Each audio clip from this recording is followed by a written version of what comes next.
आपको मेरे याद के कारण एक भी रात नींद नहीं आई ना? अपनी उमा को बहुत प्यार से पाला है, ये देखकर मैं बहुत खुश हूँ।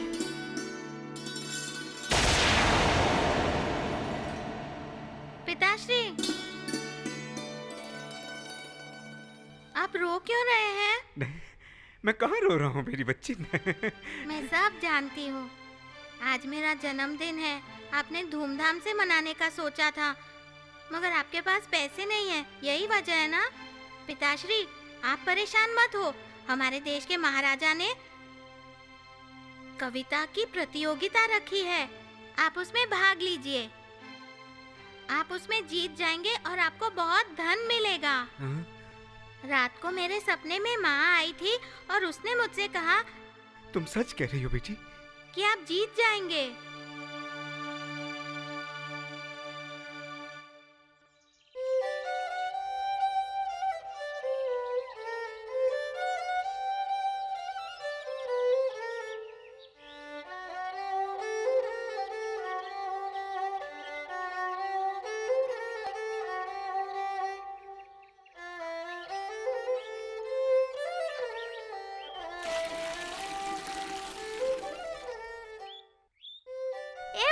सारा काम तेरे सर पर रहता है, पूजा करने में तुम्हारी मदद कौन करेगा? मेरे पिताश्री ने पूजा का काम मेरे चाचा जी को सौंपा है, लेकिन वो जरूरी काम है कहकर चले गए। सारा काम मुझे करने को कहा है, इसीलिए शिव पूजा मैं कर लूंगी। ठीक है उमा, शिव पूजा तुम करो। मैं संगीत कक्षा में जा रही हूँ, मुझे देर हो रही है। हम लोग भी जा रहे हैं।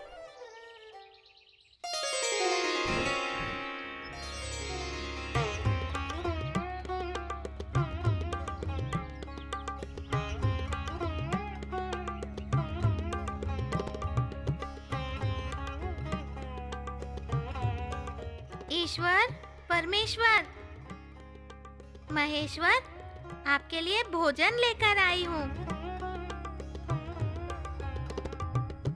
देखिए परमेश्वर, अगर मेरे पिताश्री होते तो मुझसे पहले भोजन तैयार कर लेते। वो तो गांव गए हैं, फिर तो माँ को बनाना पड़ता, मगर मेरी माँ तो नहीं है ना, और मैं छोटी हूँ, इसलिए नहाने के बाद ही भोजन बनाकर ला सकती हूँ ना। तभी तो आने में देर हो गई। आप मुझसे बात नहीं करेंगे प्रभु? क्यों? मैं देर से आई हूँ इसीलिए नाराज हैं क्या? कल से मैं समय पर आऊंगी प्रभु। अभी आप भोजन तो खा लो। आओ प्रभु।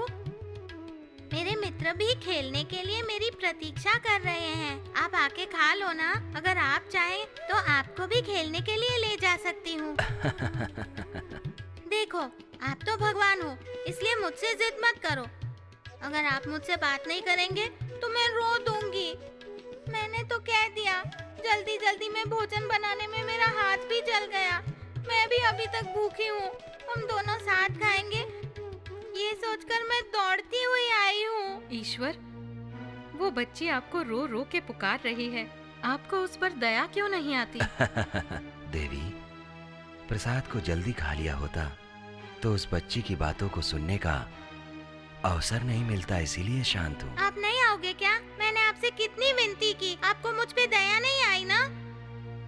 आप करुणा का समुंदर हो, ये जरूर किसी बेवकूफ ने कहा है। अब आप आ रहे हैं या नहीं? आपके अंदर करुणा नहीं है क्या? आप पत्थर हैं।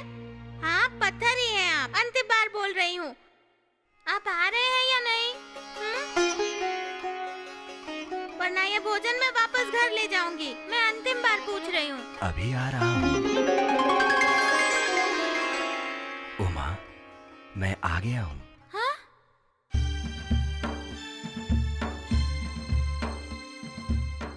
परमेश्वर, आप आ गए परमेश्वर। मुझे इतनी देर तक रुलाकर अब आए हैं आप। मैं आपसे बात ही नहीं करूंगी। मुझे प्रसाद नहीं खिलाओगी? बेटी, मुझे बहुत भूख लग रही है। हाँ, सारे संसार की भूख मिटाने वाले प्रभु को भूख लगी है? मुझसे तो कभी भी इस तरह की वार्तालाप नहीं की। बेटी, अब भूख सहन नहीं होती, दे दो बेटी। भूख लगी है बोल रहे हैं, इसलिए दे रही हूँ। लो, खाओ। तुम अच्छी बेटी हो।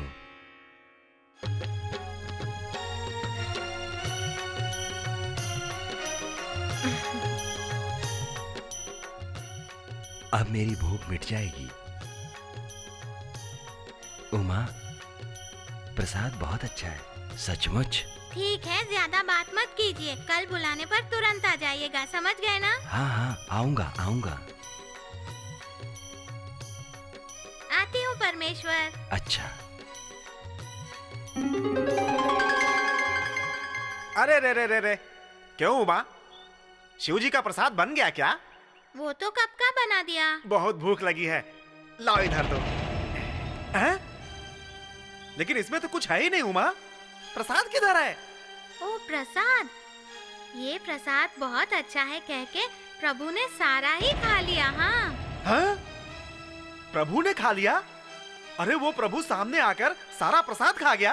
हाँ काका जी, हैं? पिताश्री तो प्रतिदिन प्रसाद देते हैं, पर आज मैं लेकर देने गई। उनको खाने तो आना चाहिए, मैं छोटी लड़की हूँ, इसीलिए बहुत प्रतीक्षा करवा दी। मैंने प्यार से बुलाया, रोकर बुलाया, वो नहीं आए। आखिर में मुझे गुस्सा आ गया। मैंने जब चीख के पुकारा तो वो कहीं से दौड़ कर आ गए और प्रसाद खा लिया। अरे पत्थर का भगवान प्रसाद खाता है क्या? कौन भरोसा करेगा तेरे ऊपर? इधर आओ, बैठ। तुम बहुत अच्छी लड़की हो, मेरी प्यारी बेटी। सारा प्रसाद तुमने खाया है ना? झूठ मत बोलना। मैं सच कह रही हूँ काका जी, प्रसाद शिव जी ने ही खाया है। झूठ मत बोल, शिव जी ने खाया है, शिव जी ने खाया है। क्यों झूठ बोल रही है तू? इतनी सी बच्ची पहाड़ जैसा झूठ बोल रही है, शर्म नहीं आती तुझे? मुझे कभी भी झूठ बोलने की आदत नहीं है काका जी। मेरी बात को आप क्यों नहीं मानते? वो प्रसाद शिव जी ने ही खाया है। तुझे तो अंधविश्वास हो गया है, तू पागल हो गई है। तेरी बातों को मैं सुनता रहा तो मैं भी पागल हो जाऊंगा, बेवकूफ कहीं की। चर्चा बंद करते हैं। इसकी कविता में गलती है या नहीं, इसका फैसला हमें करने से अच्छा है कि इसकी कविता को कमल सरोवर में उतारा जाए। यदि उस कमल ने इसकी कविता स्वीकार कर ली तो हमें भी स्वीकार होगी। स्वीकार है, स्वीकार है, स्वीकार है।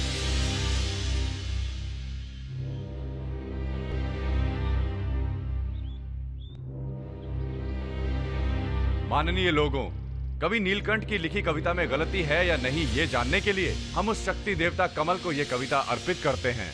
इसका निर्णय अपने आप ही हो जाएगा। इसे आप कमल सरोवर में डाल दीजिए।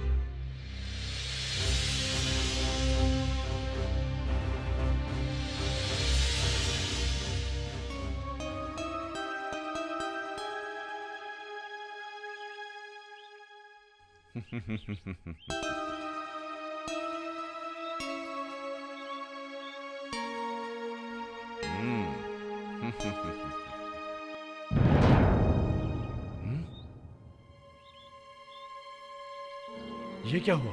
ये कैसे हो गया? मैंने तो पहले ही कहा था प्रभु, नीलकंठन की कविता में गलती है, इसीलिए सत्य देवता ने उसे ठुकरा दिया। महाप्रभु, सोने का कमल भी नहीं आया और कविता भी डूब गई। इस विद्वान और उसका साथ देने वाले का सही रूप हम जान चुके हैं। इस तालाब ने सही फैसला किया है। क्या हुआ विद्वान जी, चुप क्यों खड़े हैं?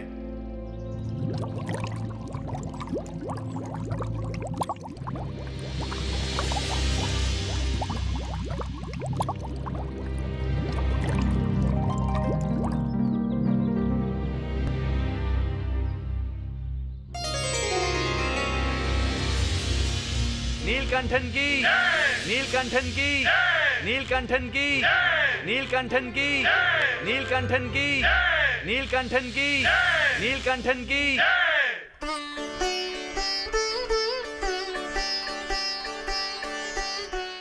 कविता में कोई गलती नहीं है, सोने के कमल रूप ने ये मान लिया है। इस प्रतियोगिता को जीतने वाले को पुरस्कार देने का जो मैंने वचन दिया था वो नीलकंठन को मिलेगा।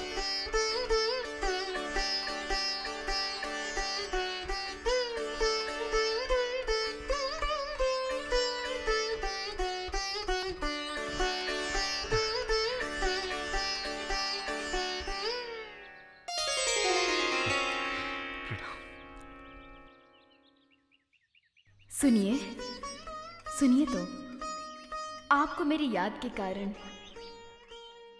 आपने बच्ची को बहुत खुश रखा। मैं बहुत खुश हूँ।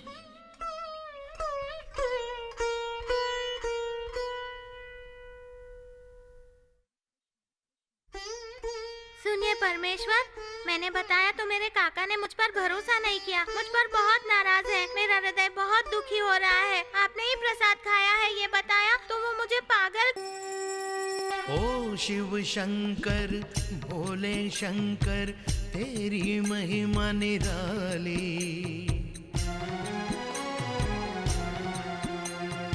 ओ शिव शंकर भोले शंकर तेरी महिमा निराली।